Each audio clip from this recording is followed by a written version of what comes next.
Okay, good morning, ladies and gentlemen. Thank you for joining us right here at the first of our enrichment presentations. Now, throughout the cruise, we are going to have various different events in order to keep you occupied and hopefully help somewhat improve, enhance your destination with us. And the first gentleman I'm going to introduce you to is our destination historian. He's going to be talking about some of the places that we visit from a historic point of view.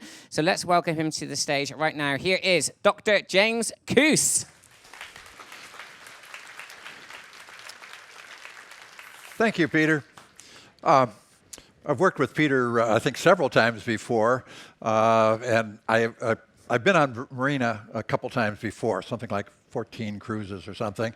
My last time I was on Marina was from Miami to Buenos Aires 5 weeks ago. So I got off in Buenos Aires, it went around the Horn, back over to Santiago, came back, and I got back on. And I'm on here all the way to Miami. Peter didn't give you much of my background. My bachelor's degree was in history at Western Reserve University, now Case Western Reserve University in Cleveland, Ohio. My master's is in geography from Michigan State, and my PhD is from UCLA. My PhD is in geography, but to do my PhD, my research was actually archaeology, and I am a registered professional archaeologist. I have done a lot of archaeology in Peru and also in California. I've got a whole series of lectures: geography, history, wildlife, Darwin, whole variety before we get up to Lima. And if you're staying on all the way to Miami, we'll talk about Maya archaeology and Central American wildlife and things like that. Today's lecture is Geography and Archaeology of Patagonia and Tierra del Fuego. In the bulletin, it did not mention I was going to talk about Patagonia. The problem is that when I submit the titles to Oceania, they have a character limit, and that lecture is that title is simply too long, so Patagonia got dropped out. But I'm going to talk about geography and archaeology, and I'm start out talking mainly about geography, and then we'll get into the archaeology. Where's Patagonia? It's from there on the Argentine side and roughly there on the Chilean side.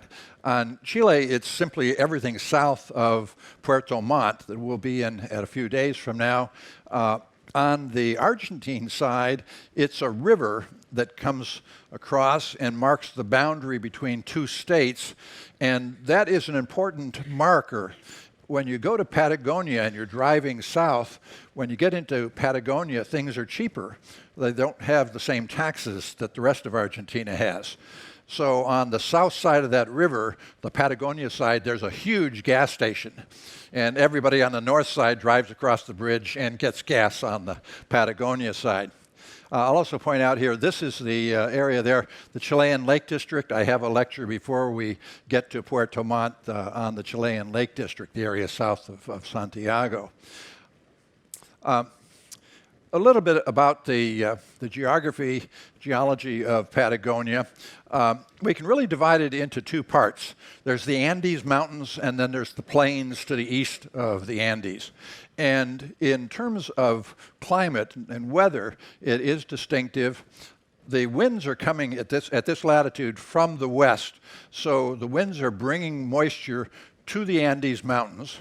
So the west side gets a lot of rainfall, and the east side is in a rain shadow and doesn't get much rainfall. In fact, it's very, very dry. So Argentine Patagonia is dry. Chilean Patagonia is very, very wet. And Argentine Patagonia is a wide plain, in some cases 160, 200 miles wide. And the coastal area is actually higher. Right along the coast is actually higher than the area right along the Andes. It doesn't sound right, but it's uplifted. So along the coast, there's oftentimes cliffs, and the water coming out of the Andes from glacier melt and so forth flows across there, but in deeply entrenched valleys that rivers have cut down into that plateau, that surface of the Argentine Patagonia. So this is an area just north of Punta Arenas. We'll be in that area a few days from now. There's Patagonia, Chilean Patagonia. Dry on the east side of the Andes, and one of the things you will see a lot of at several of our stops is lots of sheep. In fact, when we get to the Falklands, if you get out away from Stanley at all, you're going to see lots and lots of sheep. There are thousands more sheep than there are people in the Falklands.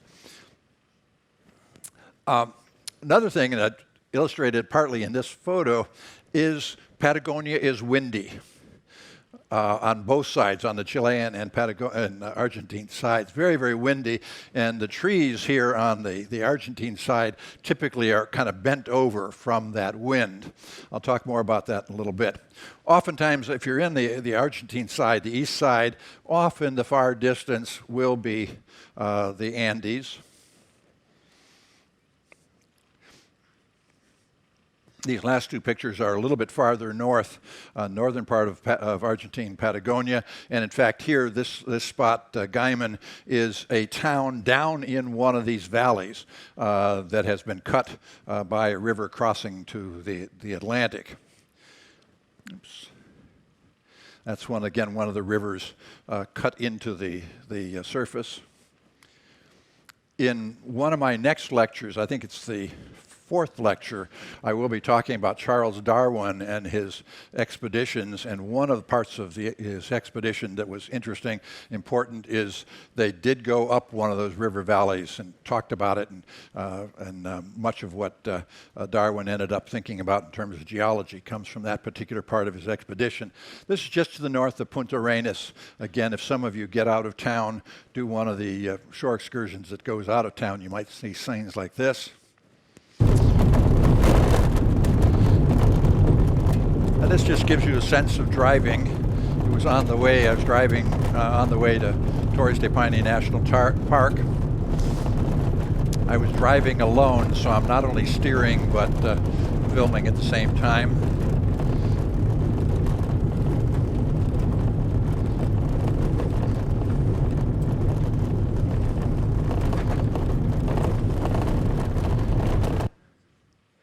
So there's Patagonia. Show you a couple of different spots. One of if you're looking at a map, one of the places that you can easily spot is the Valdez Peninsula. And I'll talk about that a little bit in my third lecture when I'm talking about wildlife. I have some good shots from the Valdez Peninsula area. And on the other side, Puerto Montt is usually easy to spot on any map. It's the southern end of the Central Valley of Chile. And both of those kind of marking the northern limits of Patagonia. So there's Chilean Patagonia. There's Puerto Madryn, the town we sometimes stop at. This cruise, we're not stopping there on shore excursions there. On the Chilean side, on the west side of the Andes, the Central Valley of Chile that you have up all the way in Santiago and goes down to Puerto Montt, it does continue. It simply is underwater. The same geologic feature of this valley is underwater, and that makes the channels that we will be going through. And then the fjords are the glacial valleys that have been cut through the mountains out to this Central Valley, this submerged Central Valley. And we'll be going through this area. We'll see a lot of places like this. That's a fish farm, and you'll spot them frequently. And it's a very scenic area. If you've been to Alaska on the Alaska cruises, it's going to be very much the same sort of place. This is going into Puerto Chacabuco, one of our stops, I think about a week from now. That's the last cruise ship I was on. Actually, it was a ship that wrecked, I think, in the 1950s. And again, this is right near Puerto Chacabuco.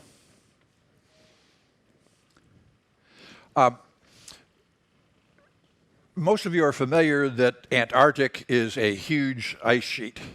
And you're probably familiar that Greenland is a huge ice sheet.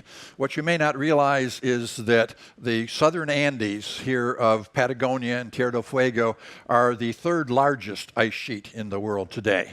There's actually two parts. There's the northern ice sheet and the southern ice sheet. This is the northern one. It's a summertime shot. The snowy area, the white area, would be more if it was a wintertime satellite shot.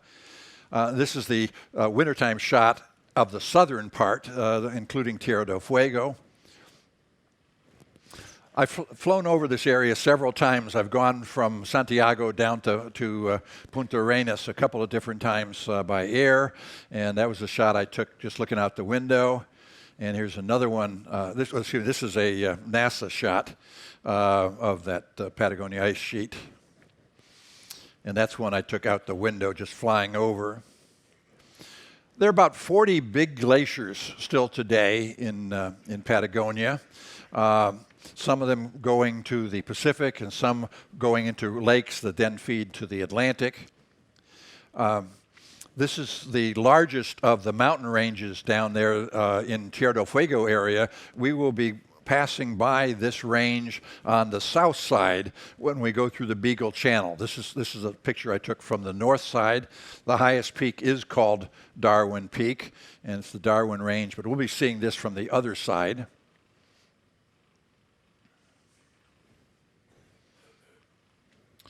And all of a sudden, we're not advancing here.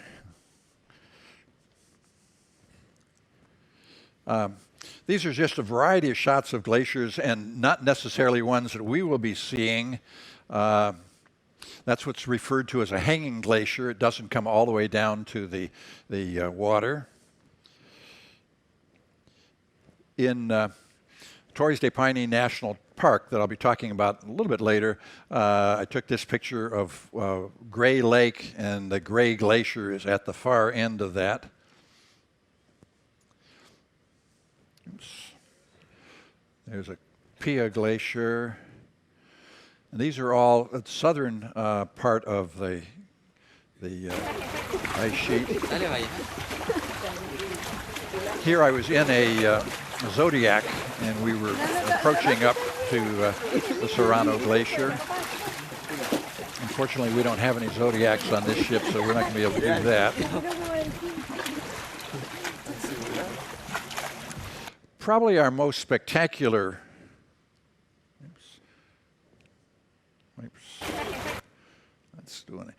probably our most spectacular glacier that we're going to see, that everybody is going to see, is this one. It's called the Amalia Glacier. Usually we can get to it. The channel leading up to the fjord leading up to the Amalia Glacier is one that we can go on. Marina's able to get right up to it. And it's a nice one. It has a fairly large bay in front of it, and the captain usually is able to literally rotate the ship around so that if you're looking from your balcony on the port side, you get a good view, and then people from the starboard side get a good view a little bit later. I admit that is a telephoto shot, but we get a real good view of the Amalia Glacier. The next one that I'll show you is one that all of us will not probably see. This is San Rafael, and unfortunately there is a sandbar, which is literally a glacial moraine at the end of a fjord, and Marina cannot cross that sandbar. So what they have is a catamaran there, and if you're on one of the 3 scheduled shore excursions, you'll get to go on that. I've only been there once. In fact, Marina has only been on it. We've only gone once that I've been on Marina down here, and I did not get to go on it. These 2 little videos, one of the passengers sent me those videos, so those are the only ones I have of San Rafael. This is not working right. Let me back that up. Okay, this is San Quintin Glacier, which is a little bit farther north. One of the things important to note, we talk about global warming. Of the 40-some glaciers in the Patagonian ice sheet, all but one are retreating. There is one, Pedrito Moreno in Argentina, that is advancing a little bit, but all the rest are retreating. This is a 1994 picture of the San Quintin Glacier, and I want you to focus in on that yellow circle. So let's get rid of the yellow circle. Focus in on that area where the yellow circle was. 1994, 2002, 8 years later, and you can see the retreat of that particular glacier there. Some of the glaciers are retreating very, very quickly. When we go to the Amalia Glacier, it has retreated several miles in the last 50 years.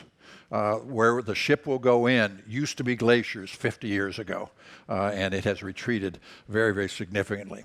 So we'll see that again and again. This is from a town called Puerto Natales, which is just to the north of Punta Arenas, looking west across the water. One of my favorite spots in all of this area is Torres del Paine National Park. And we're not going to be able to get up there. It's significantly distanced from Punta Arenas. You can see down at the very bottom, the bottom right where Punta Arenas is located.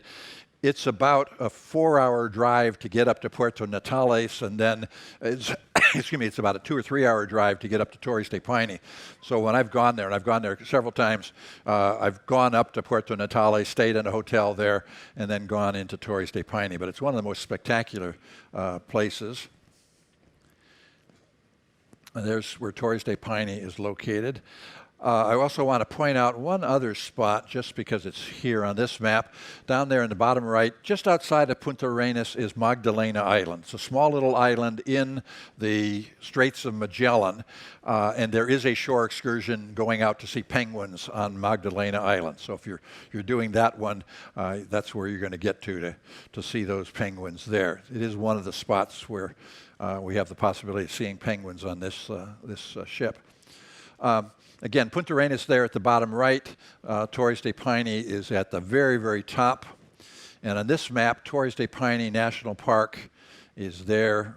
It is a spectacular national park, and it's spectacular for glaciers. It's spectacular for geology. Just wonderful scenery. This is on the road going into it. And there's one of the lakes, and the mountains there in the background are what are referred to as the towers, the Torres del Paine. But wonderful, wonderful scenery.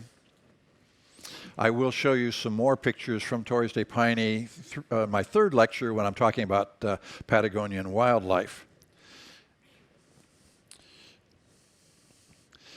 And then this next one is a little video. It's not great scenery, but it points out one thing that I want you to understand about Patagonia, and that is it is windy. Walking down this little path, I saw people get knocked down. Walking in the town of Punta Arenas, I have been knocked down by the wind. It is extremely, extremely windy sometimes. If we're real lucky, it won't be while we're there. One time I was on a little bit larger ship, Norwegian Sun. We were pushed to the dock in Punta Arenas by 2 tugboats. They pushed us to the dock, they tied the ship up, the tugboats pulled away, and the ropes all broke, and we were out to sea. And captain came on and said, we're going to sit out here for an hour or two and see what happens. An hour later, he came on and said, we just recorded a gust of 100 knots. We're out of here. Now, you have to understand that became a sea day, which became a lecture day. So just a couple more here. The other thing I wanted to talk about today is archaeology, and I am a professional archaeologist. I did teach archaeology courses at Fresno State. I was a professor at Fresno State for 41 years. And the archaeology down here is very, very interesting. I like to start with this map, and actually I use this map in another lecture when I'm talking about Baja California. Back in October, November, I did 4 cruises to Baja California from Los Angeles on Regent Mariner. It's significant for both areas. If you notice, there is a couple of spots there, the southern part of Baja California and the southern part of South America, that are yellow. And those represent the very, very remnant populations from the first migration into the Western Hemisphere.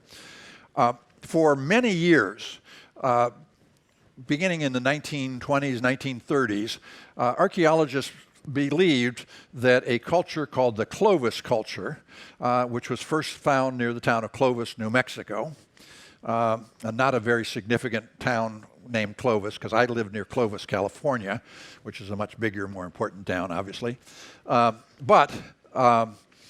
the Clovis culture ultimately came to be dated to around 12,000 years ago. Some people say it begins around 12,300 or so years ago. And it was for many, many years thought to be the original first population into the Western Hemisphere. And it was thought that they came via a land bridge across the Bering Straits and then on the east side of the mountains in Alaska and down into Canada and into the United States. And they used that kind of thinking because right around 12,300 was the end of the Pleistocene, the end of the last glacial period, and they could come around through Alaska and down as the glaciers retreated. Nobody thought that there was anybody in the Western Hemisphere, any humans in the Western Hemisphere, prior to about 12,000 years ago. We're going to talk about one archaeological site here to begin with, and it's a site called Monte Verde. And it's right there. It's just outside of Punta Arenas in Chile. This map reflects right around the time of the end of the Pleistocene, say 13,000, 14,000 years ago. One thing that you might notice is on the east side of South America, there are some light shaded areas that expand. The coastline was not the same. At the end of the Pleistocene, right near the end of the Pleistocene, sea levels were much lower than they are today, as much as 200 feet lower. And for example, the Falkland Islands could have been reached by simply walking over there. Now, we don't think any humans did. There's no evidence of humans on the Falkland Islands prior to relatively recent times, but mammals could have. For example, foxes got over there. When Darwin was there, he talked about the Falkland Islands fox. The other thing to notice is that there are some lines or whatever you want to call them, there on the west side of South America. And the pre-Clovis argument now is that if anybody came prior to Clovis, prior to when the glaciers retreated in North America, they probably came along the coast. They were actually what we might call marine nomads or canoe nomads. They were sailing along the coast rather than going overland. If you think in terms of somebody possibly being in the Western Hemisphere prior to roughly 12,000, 12,300. This site that I'm going to talk about, Monte Verde, is just there out of Puerto Montt. It was excavated in the 70s and the 80s, the 90s, and now in recent years, for many years, by a fellow by the name of, God, I just forgotten his name, Tom Dillehay. Tom was at the University of Kentucky when he started in the 70s. He's now at Vanderbilt. I think he's just retired from Vanderbilt University. But he started to excavate here in the 70s. There's where Puerto Montt is located. And a little bit closer view. And in this view, Puerto Montt is there. It's going to be a tender port. There's no good docks there for a ship our size. And Monte Verde is just about, I think, 12 or 15 miles outside of Puerto Montt.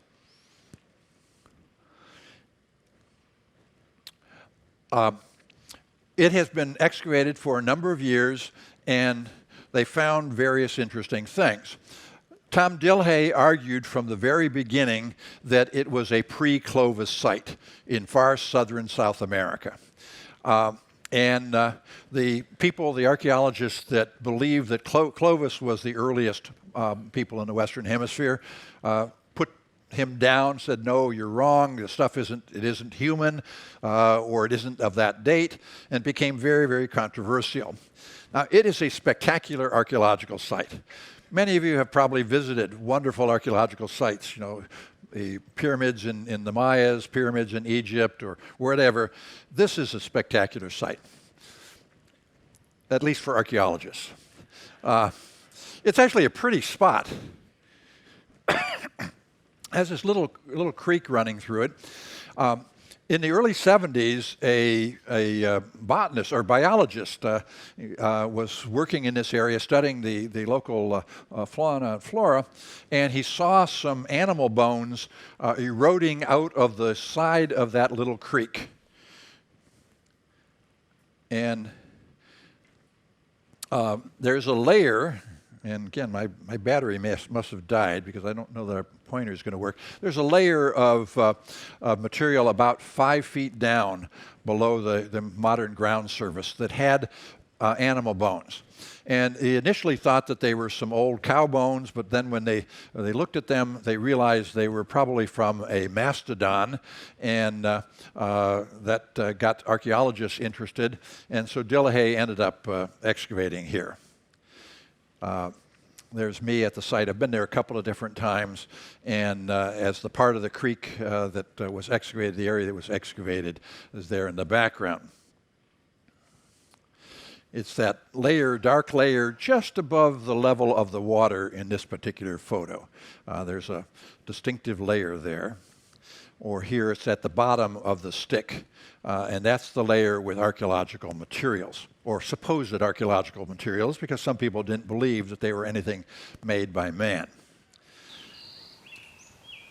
Here's a little video. We're just going to look around. You get a sense of the place.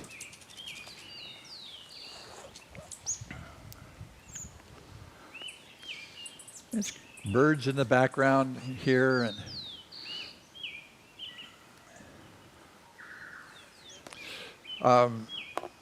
I've always been down here in December, January, February, March, summer. That's when all the cruise ships are down here. When people, you don't want to be down here in June or July or August. This is cold and snowy area.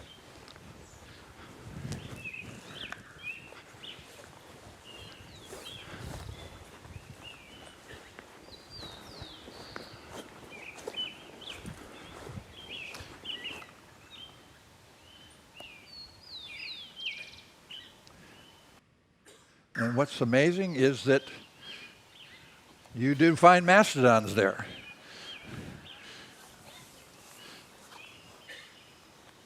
Not only are there mastodons, but there's an ancestral guanaco. Guanaco is one of the 4 now camelid species of South America. It's the wild ancestor to llamas and alpacas, and this is the ancestor of the modern guanaco. These are a couple pictures I took off the web. This one from Dillehay. Going down about 4 feet, 5 feet, they did find a surface that had various things that Dillehay interpreted as being made by humans. And among other things, they found mastodon bones. They found the remains of what appeared to be houses. They actually found one little structure that they thought was sort of maybe a ceremonial or shaman's house. But this was a mastodon bone with what Dillehay interpreted as cut marks on it. And they found some objects that he said were probably man-made points of some sort, arrow points or spear points.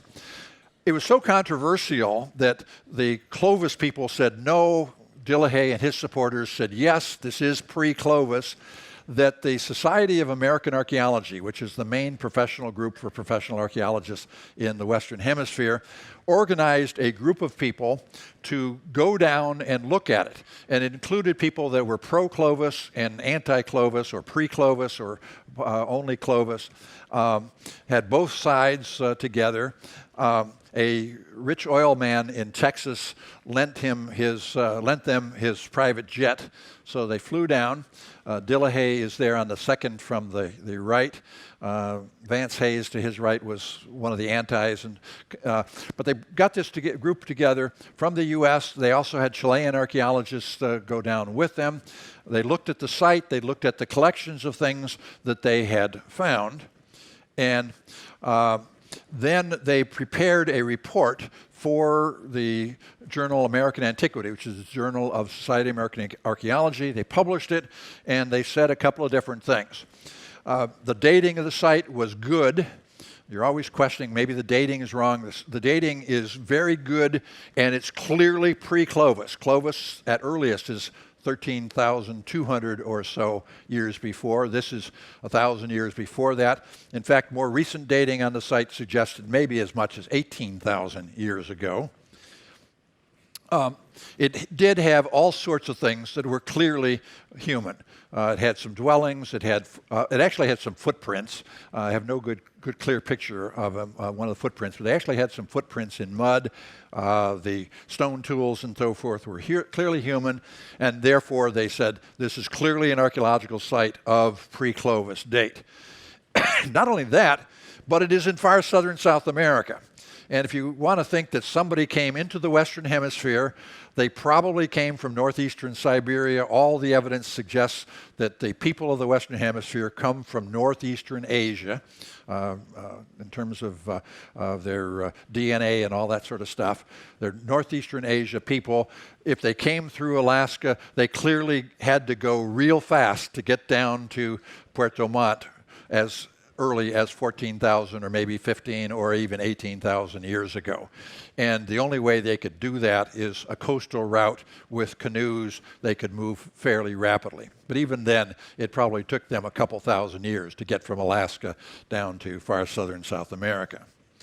From far southern South America, they could go even farther in Patagonia, possible two different routes.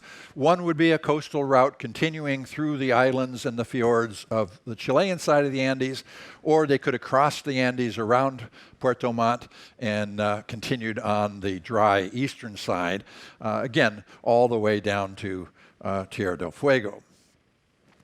At the time Europeans arrived, there were a series of different peoples living in far southern South America, and they spoke different languages. They did things a little bit differently. For our purposes, I only want to talk very quickly about a couple of them.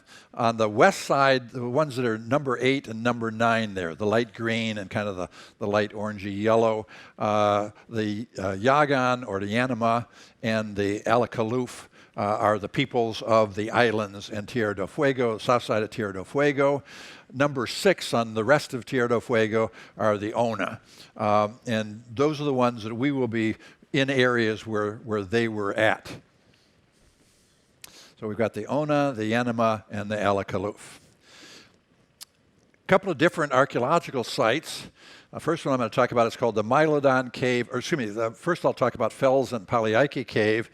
These are all in Chile, but very close to the Straits of Magellan and also Torres del Paine National Park. So there's where the Mylodon Cave is, just to the north of Puerto Natales, and Fels Cave and Paliaike Cave are just on the north of the Straits of Magellan. These are a couple shots of Paliaike Cave and Fels Cave. I've never been there, but I've taken these off the web. They were excavated by a fellow that when I was a brand new graduate student, I did meet several times and got to know Junius Bird. He also did some excavations in an area that I worked in Peru. But Junius excavated these sites in the 1940s. And at the time, radiocarbon dating hadn't come in, but the later work on some of his stuff suggests that they're right around the time of that Clovis earlier transition, somewhere around 13,000 years ago. And they found a variety of things that probably are from these early arrivals. These stone points are typical of the pre-Clovis material. And people always say, what do they eat? Well, these are hunters and collectors. One of the things that you might notice, you might see on at least 1 or 2 shore excursions, is a bush called the Calafata bush, has a little red berry on it. And a little closer view there, makes a very sweet jam. And in a couple of the places when we're doing shore excursions, you might get some Calafata jam. The other site I'll talk about here is called the Mylodon Cave, and this was on the way to Torres del Paine National Park. It's a little bit of a detour. It is a national monument in Chile. And here's the cave. If you have an image of a cave, it's not what you think of. It is a huge cave. hard to even get a sense of it in these pictures, but it's just a huge, monstrous cave. The video here gives you a better sense, panning around, of how big this is. It's been excavated many, many different times, and unfortunately the early excavations were in the late 1800s, way before modern archaeology and radiocarbon dating and preservation of materials and stuff. But been a number of different excavations here. It's called the Mylodon Cave because much of what they found is evidence for mylodons in here. And if you're not familiar with what a mylodon is, there is a statue of one with some people in it, or here. It's essentially an ancestral ground sloth, but about 12 feet high and bigger than a cow in terms of weight and stuff. Big thing. They seem to have died out right around 1,000 or 10,000 years ago. The earliest dates that I've been able to see for this site is around 12,400, maybe a little bit earlier than that. But the Mylodons were in this cave for several thousand years, and then all of a sudden they're gone. It's one of the bits of evidence that we have for humans modifying the environment in the Western Hemisphere, that humans caused the extinction of some of the Pleistocene large animals, mastodons and things like that, mammoths and stuff, may have been killed off by humans. And here in the Mylodon Cave, we seem to have some evidence of that. One other spot I'll talk about, this is an area on the west side of Navarino Island. We will be on the north side of this particular island when we go through the Beagle Channel. It'll be the area on the south side of us as we're going through the Beagle Channel when we leave Ushuaia. And this is a spot where, among other things, there was at one time a mission to the local Indians. That building there was part of the original mission. But there is an archaeological site here. And that's the wind again. And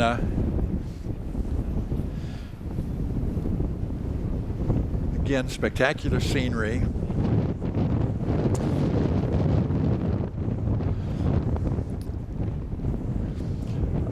I should make a comment here. I have a lecture coming up that's going to be wildlife and also the Beagle Channel glaciers.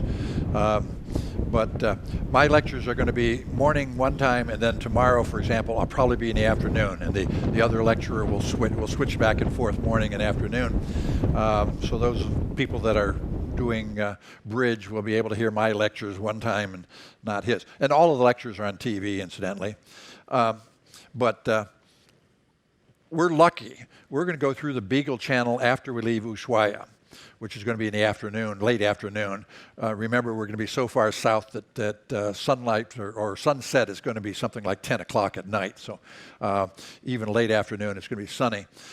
Sometimes we go through here on the going eastbound to Ushuaia, and therefore we go through those glaciers at about 6:30 in the morning. And at 6:30 in the morning, going through the Beagle Channel, seeing the glaciers is like 35 degrees, horizontal sleet, and not seeing very much. So we're going to have a pretty good time there. But this is, we're looking at an archaeological site here on Navarino Island. And if you thought the last site, Monteverde, was spectacular, this is even more spectacular. Well, for an archaeologist. It is really exciting.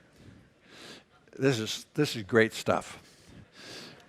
Remember, these people were very primitive. They were the remnants of that Paleo-Indian population, the very, very first arrivals, and they were living a life that I don't think any of us would want. They didn't have big houses. They didn't have yachts to ride around in and stuff. They were among the most primitive people that were ever found in the Western Hemisphere. So the only evidence of them in terms of archaeological sites is the remains of the shellfish, what we call a midden, a pile of garbage, and it's just the remains of shells.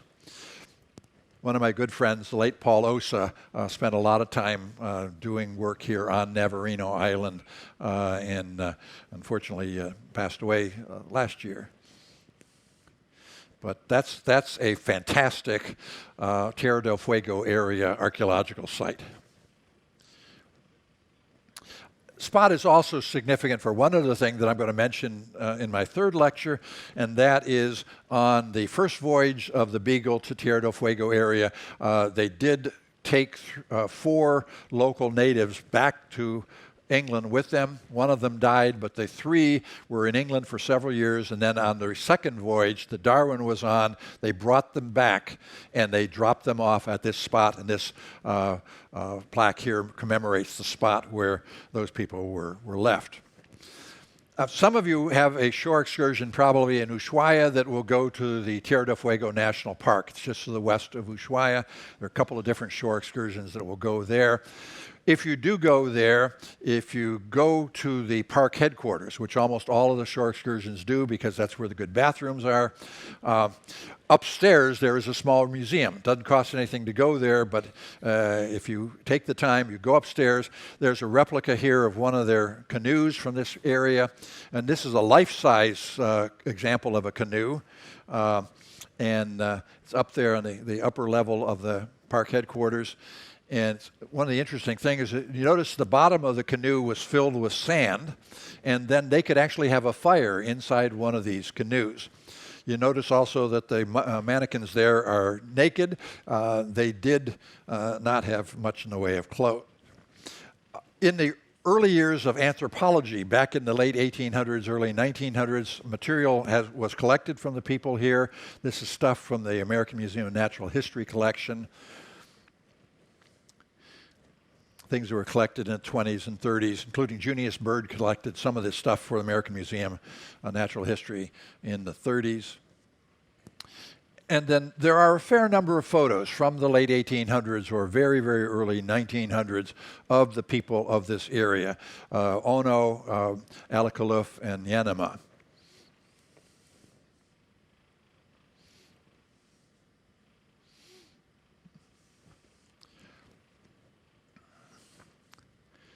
This was one of the missionaries to them. There were a couple of missions, including one on the Argentine side of Tierra del Fuego by the Salesians.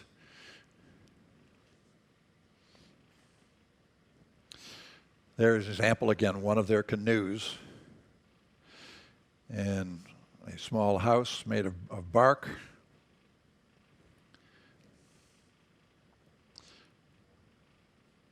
That's one of the Salesian missionaries. This next one is a very unfortunate photograph. It's from the 1870s when Argentina was actually essentially killing a genocide of the native populations of Argentina, both on the Pampas and down here in Tierra del Fuego. That is a body of a dead Indian there, native on the bottom. This is a photo of the Salesian mission.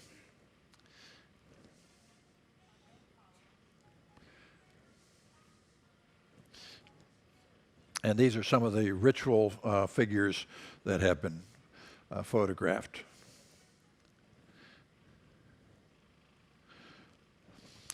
Last but not least, one spot that we won't see, except in the very, very distance, is Cape Horn.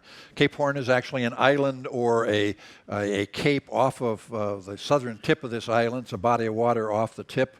There is a statue of an albatross up on the top of the island. This is not the original one. The original one blew down. They had to rebuild it. And only if you're on an expedition ship and with zodiacs can you actually get onto the island. There is a small Chilean settlement. One guy and his family, he's a Chilean naval officer and his family, they stay there for a year. They maintain the lighthouse and the weather station. This is Cape Horn Island. We may circle it. We may go partway around it, depending on what the weather is. It is something that the captain and the Chilean officer make a decision as to what we should be able to do. I'm usually up on the bridge doing a narration as we go around Cape Horn Island. And thus, I have pictures like this. The guy in the middle there is the captain on that particular voyage. And even the captain is out taking pictures. But there's Cape Horn Island. And there's me on Cape Horn Island. My next lecture will be tomorrow. I'm going to talk about the 1982 Falklands or Malvinas War. And I hope to see you then. Thanks a lot.